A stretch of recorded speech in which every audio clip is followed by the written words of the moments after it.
Barak Yahweh, Barak Yahweh Shah, Yahweh, Bahashem, Yahweh Shah, Bahashem, Kahadash. All praises, honor, glory, love, respect, faith, and power, and trust, and all credit to my Heavenly Father, Yahweh, and my Heavenly Big Brother, Yahweh Shah. Thank you so much for what you've done, what you're doing, and what you're going to do. Double honors to the apostles and elders and bishops of GMS, Great Millstone, who I learned from, and all the men scattered all over the world, teaching this truth and nothing but the truth in the name, spirit, and the power. Yahweh Bashim Al Shah, trying to put a spiritual bug in you Hebrew Israelites ears, you so-called blacks, Latinos, Hispanics, Native Americans, Seminole Indians, and you speckled birds. And what is a speckled bird? That'd be a Hebrew Israelite that look like some of the heathen nations, like, for example, a Hebrew Israelite that look like a so-called white person or so-called Chinese person, etc., etc. Got some videos lined up on plagues that the Lord is bringing upon the whole earth, from heat waves, storms, floods, earthquakes in diverse places, and famine of bread. Anyway, I'm going to play these videos. I'm going to get into the scripture my best ability, say whatever God say, through the spirit and power, Yahweh by Shema Shah, the Holy Spirit, the Krahak Kadash, Lord willing, be on me. Let's get it. The world is about to get a whole lot hotter. There is an 80% chance that El Nino, a natural occurring climate phenomena, develops in the next few weeks, and more than a 90% chance that that happens by the end of the year. Those numbers come from the World Meteorological Organization today, and that's about as close as climate science gets to saying this is going to happen. And this time, against the backdrop of a planet that's already significantly warmer than before, the impact could be stronger in some regions. So today we're asking, how bad could this get? And are we ready? Well, to break that down, I'm joined now by Dr. Michael McFadden. He's a senior scientist at NOAA, the US National Oceanic and Atmospheric Administration, one of the world's leading authorities on weather, oceans, and climate. He spent decades studying El Nino and helped build the global observation systems that we use to track it. Dr. McFadden, it's great to have you with us here on DW. So let's start with a little bit of a science corner moment, if you will. Can you explain what El Nino actually is in simple terms? Yes, well, thank you for having me, Hannah. El Nino is a naturally occurring phenomenon, as you mentioned. It happens irregularly every 2 to 7 years, and it's characterized by an unusual warming of a large expanse of water in the equatorial Pacific Ocean. And this occurs when the trade winds suddenly weaken in the Western Pacific. And that sudden weakening of the trades leads to an initial warming. The initial warming leads to a further weakening in the trade winds. Oh, but what the fuck is nigga talking? It's Yahweh Shema Shah playing y'all niggas. Turn up the heat. And also, you know, another thing too, I will say that Esau probably spraying all that chemtrail shit, and it's all affected the whole world, and it's intensifying, magnifying, doing something with the UV rays and all that shit. I ain't gonna sound like that. I don't want to try to sound like this nigga right here. All that scientific talk, all that mumbo jumbo, man. Just like whatever, bro. Anyway, it's the plagues of the Lord. And then the system. I don't even know how long. No, let me skip this shit. I don't want to hear this nigga talking all this science shit. Performance. I ain't even gonna bother. It's 20 minutes. No, is it 13 minutes long video about the heat? You know, I'm not even gonna play no more of this shit because I don't want to hear that crap. Like I said, I never watch these videos until I hit record. So this is my first time watching that video. Anyway, we already know. I'm trying to find some more videos to play, but I can't find anything else. I gotta go somewhere else. Well, I'm gonna skip this video right here, and let's move on to the next one. It's going on in America. The Lord's plaguing Babylon with storms and floods and shit. Tonight, terrifying moments at a college baseball playoff game. Damn, that tank gone. Heavy rain and wind sending a tent flying, reportedly hurting several people in West Virginia. I got multiple injuries from tents. Griffin Floyd was there. We had debris blowing everywhere. Credit to the people up on the ridge. They managed to get a hold of that big canopy before it blew all the way over the top. Just some of the extreme weather crossing the nation. Look at this coming in. Downpours battering Ohio today. Flooding streets in Louisiana. And in Pennsylvania, powerful wind slamming into homes and forcing country music star Morgan Wallen to cancel his show in Pittsburgh. 64 million people are at risk for severe weather tonight from Indiana to New England, with a threat of destructive wind and large hail. Flood alerts posted for 12 million people through Sunday.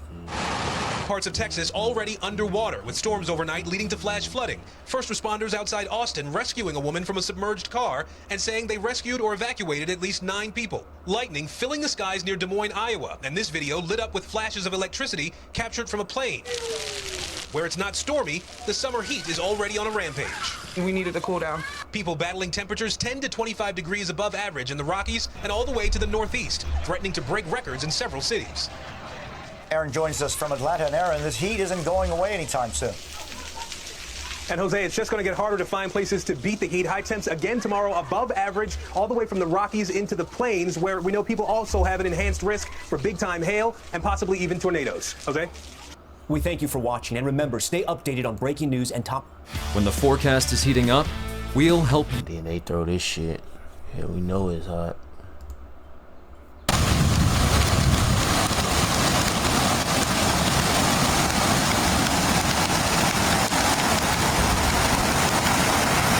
Hold on, this is confusing. I see it says Texas, Alabama. So does Texas have a city called Alabama? Or no, is Alabama got a city called Texas? Cause this one here just says Alabama and Texas. Yeah, but anyway, I guess I don't know.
Across Texas and Alabama, widespread flooding emergencies developed after repeated thunderstorms delivered excessive rainfall.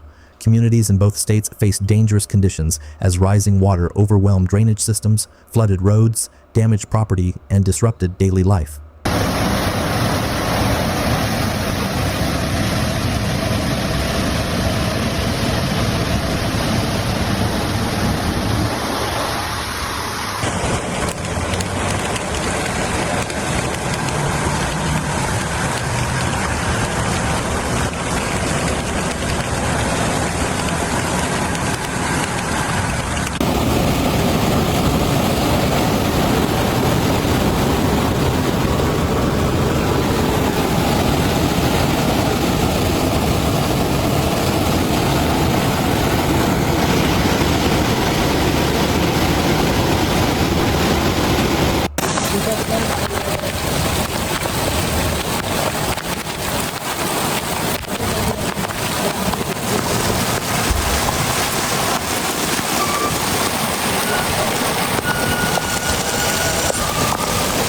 Northern Alabama experienced severe flash flooding after repeated thunderstorms tracked over the same locations. Large rainfall totals accumulated rapidly, causing streams to rise, roads to flood, and water to enter residential areas. Madison County suffered some of the most significant impacts as floodwater spread into neighborhoods. Residents reported rapidly rising water levels, while emergency officials monitored homes threatened by encroaching flood conditions.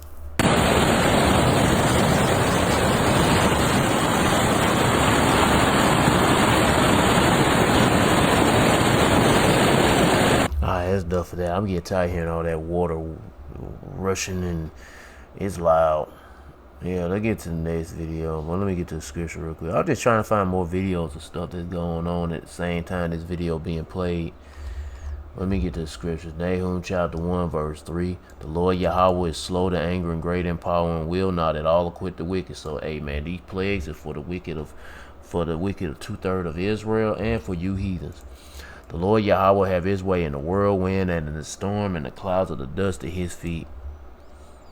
Isaiah chapter 28 verse 2. Behold, the Lord Yahweh by Shemashah have a mighty and strong one, which has a tempest of hail and destroying storm, as a flood of mighty waters overflowing, shall cast down to the earth with the hand. power Yahweh Shema Shah is awesome. Don't when you start fucking with it. When you fucking with your Yahweh Shema Shah, they jack you up. Just like they jacking up these folks with this earthquake in what is it, the Philippines? Life needs fuel, and this is Dabu 7 earthquake update, tsunami alert in terms was it the coast of Philippines? Of the area right around Glan, Philippines. Just about a half an hour ago, this initial quake hit, and it was rather large here, 8.1 magnitude, and tsunami alerts getting kicked out. EMSC, a site that I follow over on X. No, this was just yesterday, but still, this still news. I kind of reported yesterday. I just tired of it, man. I wouldn't even had the energy to even do another video. Tracks all the quake activity. They're telling people get to higher ground, that these waves can come in and hit any of those surrounding areas that are from Glan. Let's go over and look at what's going on here on the map. You can see right there, Singapore, Indonesia, parts of Indonesia for sure, parts of the Philippines here. It's right off the coast of the southern tip, maybe General Santos City that's up in this inlet. They may be seeing water receding.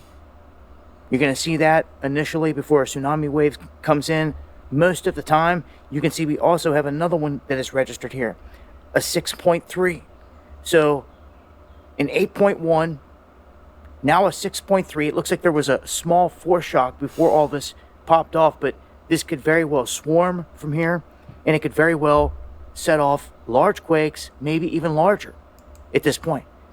But that's a look there at the live earthquake map, and I will note that right around the same time, well, notice we got a swarm up here going on very close to the Russian base.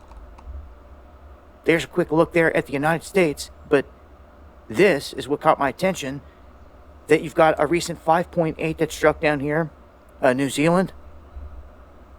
And then this one, 5.5 Easter Island. We've got some activity out there across the board. Even some activity right there in the Mediterranean. You can see right here, 4.9, 5.1. So big quakes hitting here. Whenever you hit 8-pointers or higher, it's worth definitely paying attention. And when tsunami alerts go out, definitely want to be paying attention if you're in that area. I'll leave links below. Follow me on X for updates.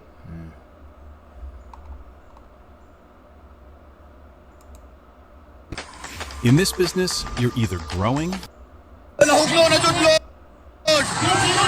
Lord, nahugno na jud.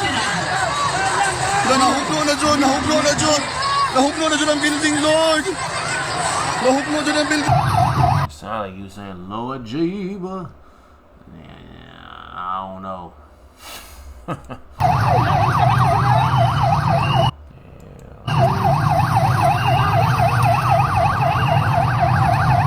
And that right there is a look at several different buildings that have crumbled or went down in the Philippines after this big quake, or now series of quakes, have hit the area. I dropped an initial video, and this is the update to it. You can follow me on X for more updates there. Much love. We're going to begin with the breaking news overnight, though. A massive earthquake. If you heard about this one in the Philippines, you can see some of the damage here. It was a 7.8 quake off the southern coast. That's big. At least 19 people we're sad to say have died here. Hundreds more are hurt, and there's a desperate search for survivors. Holly Williams has the latest on it. Holly, good morning. What can you tell us? Good morning, Gail. The authorities in the Philippines and other nearby countries issued tsunami warnings after this quake. Some of those have now been lifted. Imagine the terror. As the earth trembled in the southern Philippines this morning, small children took shelter outside their school building. Some of them are like, whatever. Look at them. Some of them are like, they just like, eh. Oh shit, now they move. Then part of its roof collapsed in front of their eyes. The powerful earthquake hit just off the coast and measured 7.8, wreaking havoc at other schools and reducing some buildings to rubble and dust. In General Santos City, hey man, y'all about Shema Shah, like I said, ain't fucking around. A Jollibee. Oh, he's cursing. Shut the fuck up, nigga. Get kick rocks, bitch. Get your bitch ass out of here, nigga. Shit. restaurant crumbled. A police officer said the staff all made it out safely and 3 people trapped inside were rescued. They're used to earthquakes in the Philippines. The country lies directly on top of the Pacific Ring of Fire, but it's still chilling when the ground shifts violently. There have reportedly been more than 130 aftershocks already recorded today. Nate. Holly, thank you. Yeah, I mean, I think the Lord is Jack humbling you Moabites down. Shit, y'all getting all proud and especially Moab and China. Shit, that nigga getting all proud and shit, thinking. I don't know. I can tell you these players are y'all about your mouth. So I was gonna say something else, but I ain't gonna say it's because of that. But what's going on with all this talk about so-called Asian folks and shit or whatever? Anyway, I ain't gonna go there.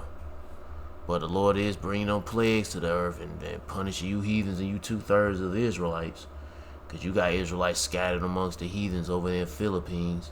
A lot of them, I believe, are nothing but Israelites over there. Anyway, a lot of them don't know no damn better. Visit GovX.com and join a community of patriots and pros. You've earned it. GovX, savings for those who serve.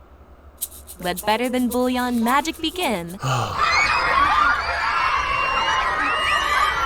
Bantay mo, anak. Bantay mo, diate.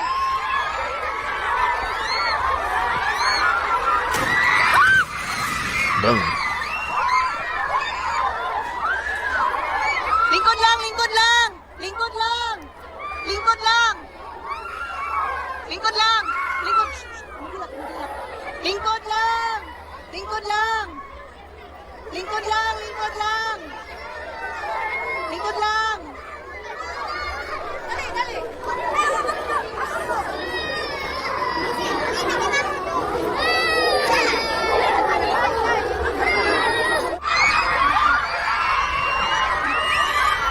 Bantay mo, anak. Bantay mo, diate.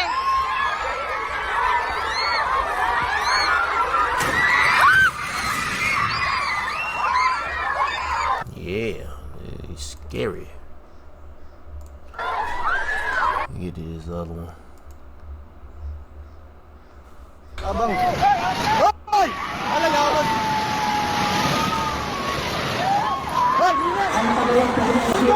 This is the worst place to be. Come on, bro. This is the worst place to be at. Y'all, all you motherfuckers are underneath this damn. Well, not motherfuckers. They keep chilling. These are children. But still, who the hell tell them that, hey, be underneath this structure that can just collapse? And I think it was about to collapse, and they cut the scene. I don't know.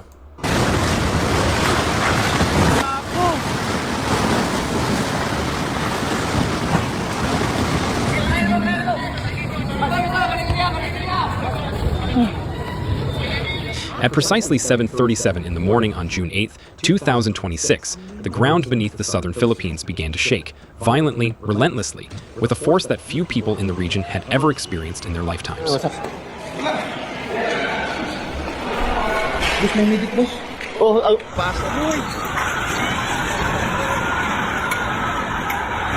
Performance, durability, affordability. Only one place does it all. Harbor Freight. Men don't do basic hydration. We need super hydration. Old Spice super hydration. Vitamin booster for... A magnitude 7.8 earthquake had just detonated offshore Sarangani province, deep beneath the Celebes Sea, roughly 32 kilometers southwest of the coastal municipality of Masim. Its hypocenter sat at a depth of 35 kilometers, shallow enough to transfer devastating energy directly to the surface.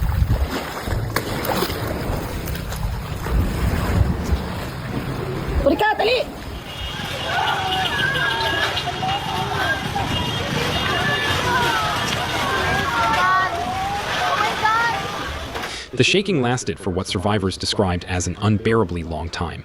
In the city of General Santos, the largest urban center in the region and home to nearly 600,000 people, the Philippine Institute of Volcanology and Seismology recorded an intensity 7 on the local shaking scale, the kind of intensity that cracks walls, topples furniture, and sends people running into the streets.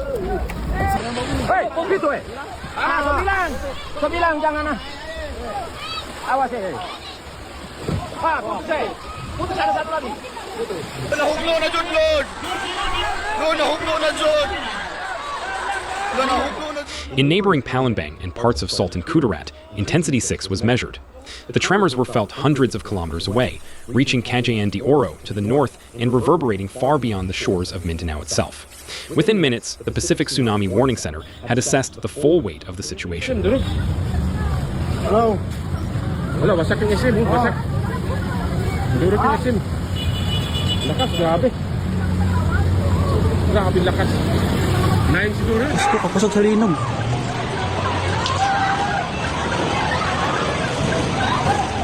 The agency issued an urgent alert. Tsunami waves as high as 3 meters could crash into the Philippine coastline, with waves of up to 1 meter projected for parts of Indonesia and Malaysia. The warning was not limited to the immediate region. Officials in Japan also issued precautionary alerts after smaller waves, measured at approximately 1 meter, were detected reaching the southern islands of the Japanese archipelago. Subhanallah. Ni kalau ni. Subhanallah, subhanallah. Oh, tanah goyang ya Allah. Tenang, tenang, tenang, tenang. Tenang. Oh, kancang guys. Chicken house. Parang dari Laurel. Get Drive My Way and get a personalized rate based on how you drive. American Family Insurance. Ms. Croft, when it comes to retrieval, you're the one to hire.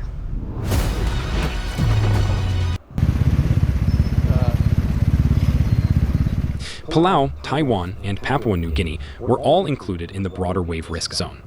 PHIVOLCS moved fast. The Institute ordered immediate evacuations across 9 provinces, including Sarangani, Davao Occidental, South Cotabato, Tawi-Tawi, Sulu, Zamboanga del Sur, Zamboanga del Norte, Basilan, and Davao del Sur. People in coastal areas were told to abandon the shoreline and move to higher ground or further inland without delay.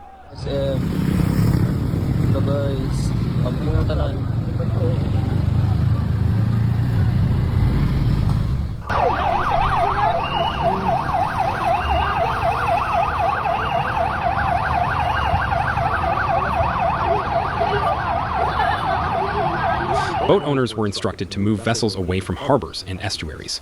Vessels already at sea were advised to stay in deep offshore waters until further notice. Coastal communities, many of them fishing villages built on stilts just meters above the waterline, braced for what was coming.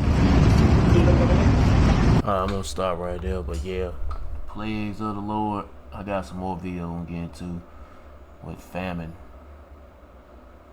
I could just do that separate. Nah, go ahead and get that on out the way. Let me see. Isaiah chapter 29 verse 6. Thou shalt be visited of the Lord Yahweh of hosts with thunder and with earthquake and great noise, with storm and tempest and the flame of divine fire. Yep. And as you can see that right now,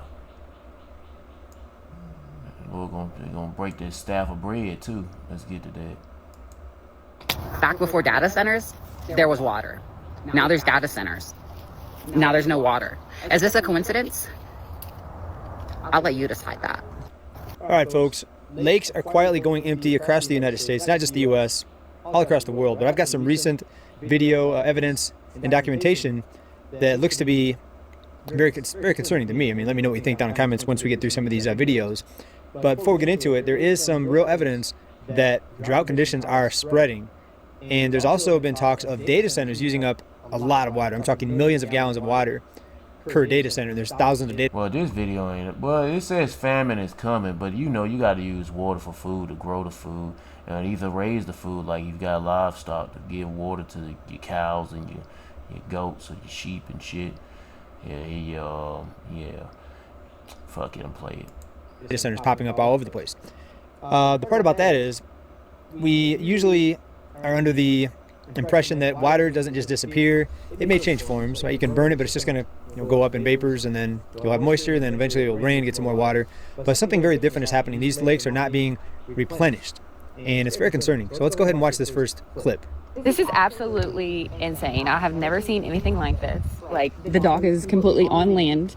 We're currently at Rough River Lake, and there is, like, no water. So the last time we came to the lake last summer, this is where the dock was placed.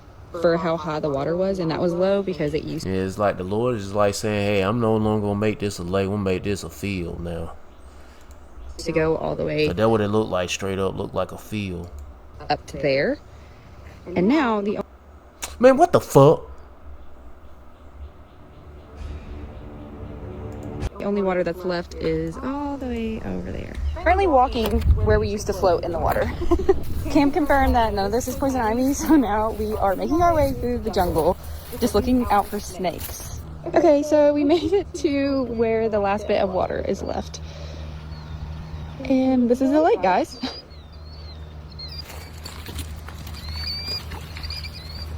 I don't know if this is a good rock, but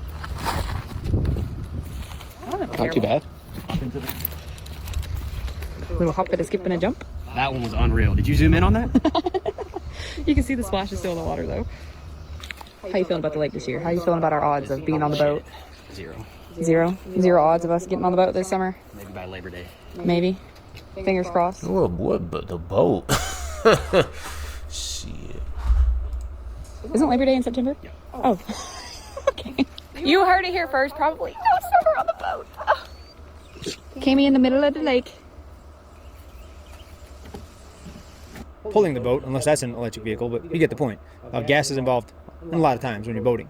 But these lakes are drying up, and before we get into the other video documentation here, take a look at this. Pretty interesting article here. 75% of global populations live in a country that's being affected by the Great Drying. But all these countries are surrounded by water. I mean, it's salt water, but you can convert that over to drinking water, bathing water. But anyway, 75%, folks, and it's spreading. Like some. And then plus, well, humidifiers. But that involves electricity. So well, anyway. These places that we looked at, the lakes already, I think one was in Texas. It's happening across the United States. You got dehumidifiers, not humidifiers, but dehumidifiers, machines that can suck up moisture and turn it into water. But anyway. Our planet is drying at a pace that's unlike anything we've ever seen before. Once massive lakes are rapidly shrinking, once mighty rivers are steadily dwindling, and colossal underground aquifers are being pumped dry all over the world. This is an absolutely enormous problem because very soon we'll simply not have enough fresh water to support the globe's 8 billion people. That's scary, isn't it? In fact, drought conditions are severely affecting global crop production in 2026, so it's not just boating. Your food supply is at risk. If current trends continue, it will become increasingly difficult to grow food. In other words, if the land on our planet doesn't stop drying out, there's no way that we'll be able to avoid an area of widespread global famines. So first it's, the fun's taken away, we can't boat, we can't fish, and then it turns into a famine. And it's not a fantasy to think famines happen. We already see famines happen throughout history and even in parts of the world right now. But just here in America, they haven't experienced shit yet. And some people are proudly saying, oh, there won't be no famine in America. This is America. Nigga, there was a famine that happened, what that Dust Bowl shit or Great Depression. Lord kicked y'all niggas' asses. What is it? Famine in Great Depression in the 1930s. Look at this nigga right here. Look at this nigga skinny. Nigga all got his spoon and shit. He waiting for some food. Man, nigga skinny. You gonna see kids walking around looking like that. And that's all these pictures of damn Edomites. What about Jay? They ain't studying Jay. Here go a family of some Israelites. Yeah, but there goes a family of some Israelites. But most of the pictures be look like Edomites. And some of them could be Israelites that look like the heathens. You know, ragged ass crackers. Shit. But anyway.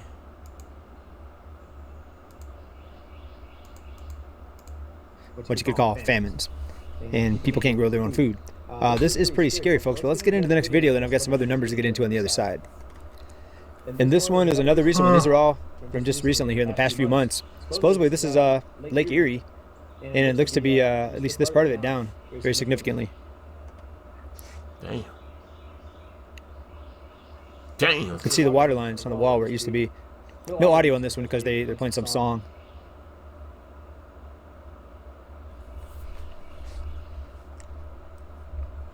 And you don't hear this on the news.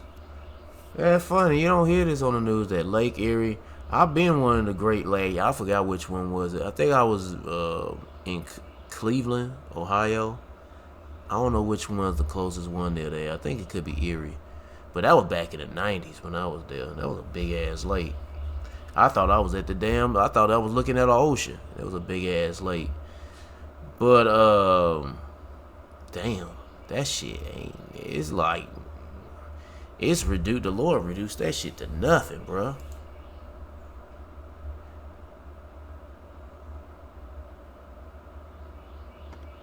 Finding critters in there too. And what about the properties that go along these lakes? They used to be, in some cases, the water came up right to maybe the backyard. You had a boat, maybe on the property. It was considered lakefront property, and now it's not so lakefront, unless you count having to walk maybe a quarter mile to the water, if there is water left. Lake Erie, there's obviously still. The Planet Fitness Black Card. Access any location. Nigga sound so monetized. God damn, man. Bring a friend anytime and recover in the Black Card Spa. Do not listen to that. Oh my gosh, jizz. Oh shit. He said Amalek. Should be a sticker that says Amalek. And the real Jew, his ad come along, don't listen to them. I know how it feels to be harassed. A seashell in a lake?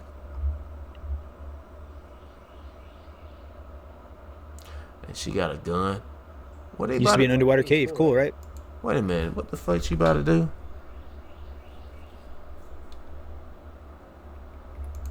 A seashell in a lake? And she got a gun. What they about to do? Used to be an underwater cave. Cool, right? Go and shoot some shit. Not sure if I trust those rocks, though. 277 South Boat Ramp, Del Rio, Texas, folks. So there's another one. Just keeps going. And here's another one with music, so no audio. But definitely some good shots here as these people walk through Lake Amistad, which is 66, so about 2/3 empty. Texas.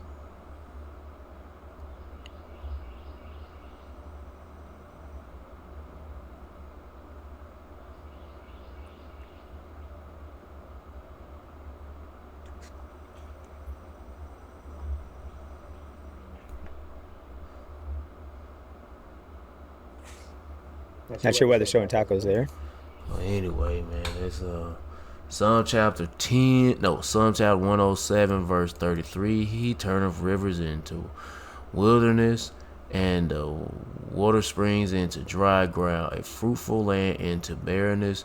For the wickedness of them that dwell therein, he turneth the wilderness into a standing water, and dry ground into wet springs. And there he maketh the hungry to dwell, that they may prepare a city for habitation. But here in America, there ain't gonna be no habitation here, especially when them nukes come. Jeremiah chapter 50, verse 38. A drought is upon her waters, and they shall be dried up. For it is the land of graven images, and they are mad upon their idols. And they talking about America, Babylon the Great. Because it's the place where everybody worship they funky ass heathen gods and shit.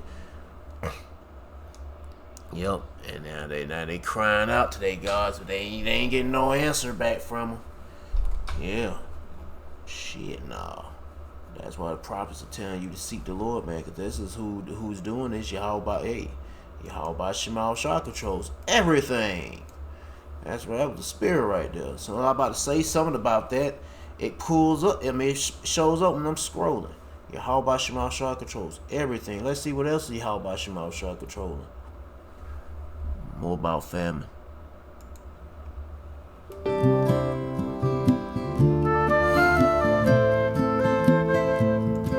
I want to talk to you, Joe, about the war in Iran and how that's been affecting farmers. I don't fully understand this aspect of it, but what I've heard about the closure of the Strait of Hormuz is that, of course, we know it's affecting the gas prices, right? The oil prices. So everybody's impacted by that. But I also keep hearing about fertilizer prices. Can you kind of fill us in on what does that mean? What exactly is the bottleneck there, and how is that affecting the farmers?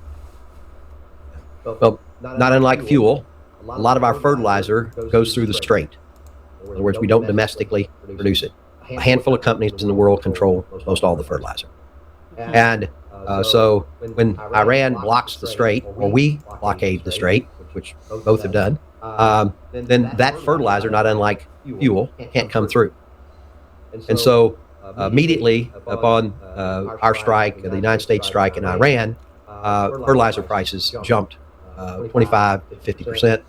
At the exact same time, we, the farmers, were heading to the fields to spring plant. That's when we need fertilizer the most. So the timing for the farmer was very critical. There are farmers paying in some of the bigger equipment now $1,200 to $1,500 a day in fuel cost to run that tractor. And then they're turning around and they have this 25 to 50% increase in their fertilizer, which is one of their major inputs for the growing, especially feed grains. And so it's kind of a double whammy. At the same time, we were already in trouble. The president a few months ago provided $11 billion bailout to keep farmers going. Before that, there was another $12 or $14 billion bailout. I mentioned that farmers in December 24, the Congress adopted an $11 billion bailout, and that was before tariffs, before trade wars, before this war. So when we farmers came into the stage that the war put us in, we were already underwater. Yeah. So this just made it worse. I guess explain to me what fertilizer is, I guess. I mean, I guess I'm having a hard time understanding, why does it only come from one part of the world? It comes from several: Morocco, Belarus, Russia. It comes. There are three main. When we say fertilizer, there are three main things we're talking about. Elements we're talking about: nitrogen, phosphate, and potash. Okay. That's what a plant needs to grow. Whether you have a flower pot in your home, or that beautiful evergreen plant in your home, or whether you have that garden out back, or that herb bed on your patio, or on your deck, or whatever it might be, balcony across America, even in the urban areas, we all use fertilizer to keep things growing. You buy it in a squirt bottle, you put it in the water. Farmers buy that, as you can imagine. The demand in agriculture is huge for fertilizer because we have acres and acres of that garden. Right. But I guess I'm just trying to figure out why don't we have fertilizer in the United States? Like, why does it have to be imported in? Potash and phosphate is mined. So you have to have the natural resource in the ground. Well, then how does Mother Nature grow anything? I mean, Mother Nature doesn't go and mine stuff in order to make fertilizer. So that's true. Well, to some degree. Let's say we're in a pure. I ain't playing no more. You want to watch the rest of it, be my guest. They go to title, they go to channel. Let's get some of this. Bureau Brewing is a non-alcoholic premium beer company founded by John Herman and Tom Holland. Large nations now looking for other food suppliers, prices rising too fast, and supplying countries nationalizing the food supply. All the while, wages remain stagnant. It's here, and countries are now adjusting. They weren't last week and last month, so something's drastic. I don't know if this video is related to famine, but it's something to do with food. But anyway, drastically changed this last 30 days, where nations in Asia are in motion to do something else than what was the status quo before.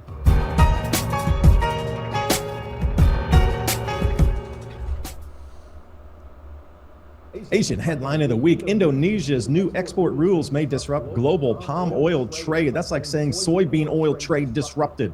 Now, Indonesia's decided to nationalize food, oil, coal, and ferrous metals coming out of the ground, all going to be state-controlled, running through a sovereign wealth fund. So one of their first moves that's going to be causing some disruption is cracking down on illegal oil palm plantations. They've confiscated. Okay, they ain't talking about what's nations begin nationalizing food, but they talking about trade with metals and digital tokenization of global blah blah blah. Coal. Trying to get to the part where they talk about food. Well, let's see what this is about. Guess it's soybeans. And B, canceling. I mean, soy ain't really it's not really food. You're not supposed to eat that shit, but they put it in there anyway for human consumption. soybean meal contracts and looking for other imports from what? Scratch the record, Africa? Shocking. I had to dive into the story.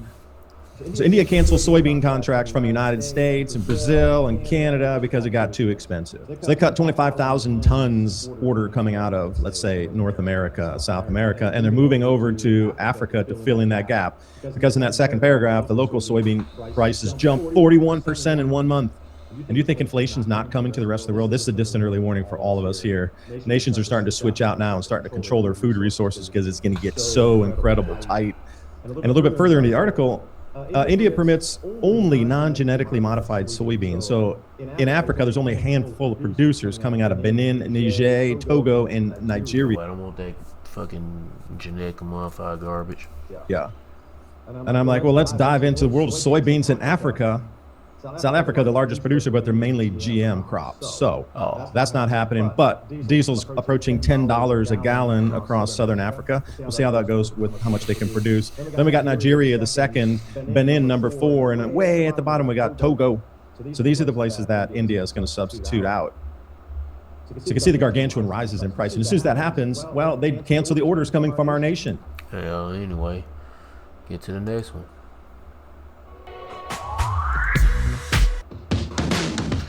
Not that one. Shit. Well, it's official now. The World Food Organization from the United Nations is telling everybody our wheat harvests across the planet are down. Let's take a look in which countries and how much, and why right now is the messaging coming out compared to a month ago when we knew the same information.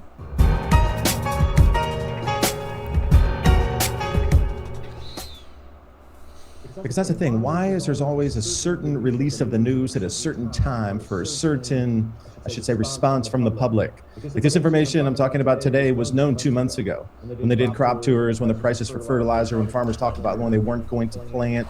It's not just in America. It was in Australia. It was in Europe. It was in China. The exact same thing was happening.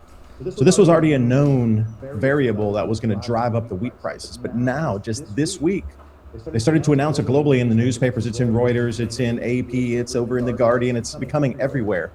Wheat prices are going way up because wheat production is going way down. But why right now the release of the information? Starting with China, wheat production, you're looking over on the right side is where the most effects are. You can see where it says Korea, South Korea there. That whole area, Heilongjiang, and then you got Hubei up in there. There's major wheat producers. China's a gigantic producer. So we're going to focus in on this area on the planet. The first thing is they're having these massive hail events again and again and again, along with massive rains, which is the reason that the wheat crop is becoming terrible. Can't get in and harvest it, but they've had this grapule. I mean, this is storm after storm after. It's almost like frozen rainstorms that are coming in versus rain or hail. So that's part of the downgrade of the Chinese wheat crop. But then off of Reuters, China harvest rains dent some wheat quality, may spur imports. Let's dive in on the article for you. Heavy rains hitting China's wheat belt and the hail and the dust storms, which I'll come to. But they're about, on that second line, 4.8 to 10 million. I've never seen a 4.8. 10 and plus is what I see. They're saying at the minimum 7% of all of Chinese productions either wiped out, unharvestable, or pushed back into the animal feed or feedstocks for ethanol, that sort of thing. You know, and then when you start diving around in different ag media, heavy rains hit China's wheat. You know, that's off of Ag Reports. Well, they do a lot of Europeans, so good one to look in there. And everybody's talking about this wheat harvest and rains that are responsible for this downgrade in the crop. And there's this overlay here of the super El Nino, or I just call it an El Nino that's building without the media hype. 10 million tons, and they're trying to see, I think they're trying to blend these two ideas to get your consciousness ready for the changes. So as we look here at previous wheat harvests from China. Them plagues, the Lord gonna bring major changes. Anyway, I'm gonna wrap this up. If you want to watch the rest of the video, they go to the title, they go to the channel. If you can see it, Adapt 2030. Anyway, I'm not feel like zooming that in, only if it's like a brother's video channel, or you know. Anyway, where I'm at, Ezekiel chapter 5 verse 16. When I shall send upon them the evil arrows of famine, which shall be for their destruction, and which I will send to destroy you, and I will increase the famine upon you, and break your staff, and will break your staff of bread. Yeah, that's the plagues, bro. The Lord bringing earthquakes in diverse places, floods, hailstorms, heavy rains, winds. I ain't talking about no pestilence or wildfires, but he bringing that too. Oh, they're bringing that too. What else? Yeah, what else? Earthquakes, I did say that. And famine, droughts, and heat waves. Seek the Lord, man, by repenting. Seek him by seeking his prophets. Let me get to another scripture. This shit ain't just, I mean, not shit, but these plagues ain't just in one place. They're worldwide and they intensify. Yeah, the Lord's going to be intensifying his spiritual butt whooping. He going to apply on the whole world. 2nd Ezra chapter 16 verse 37. Behold, the plagues draw nigh and are not slack, as when a woman with child in the 9th month bringeth forth her son with 2 or 3 hours of her birth, great pains compared to wounds or wound, which pains, when the child cometh forth, they slack not a moment. Even so shall not the plagues be slack to come upon the earth, and the world shall mourn, and sorrow shall come upon it on every side, from the north, south, east, west. Yep. That's all I got to say. But seek Yahweh Shah by seeking his prophets, and take heed of what to say, and try to build a spiritual mental relationship with Yahweh Shah by praying Yahweh Shah, praising Yahweh Shah, worship Yahweh Shah, fearing Yahweh Shah, repenting Yahweh Shah. To all the men out there pushing his truth and nothing but the truth, in the name, spirit, the power, Yahweh Shah. Keep on preaching, keep on teaching, keep your faith and trust strong. Yahweh Shah, stay humble. And for you few sisters out there taking heed, keep your faith and trust strong. Yahweh Shah, stay humble, stay in order with your man. If you ain't got no man, stay in order. Yahweh Shah. Peace and blessings to the whole full lake, and all praises to Yahweh Bahashem, Yahweh Shah. Shalom.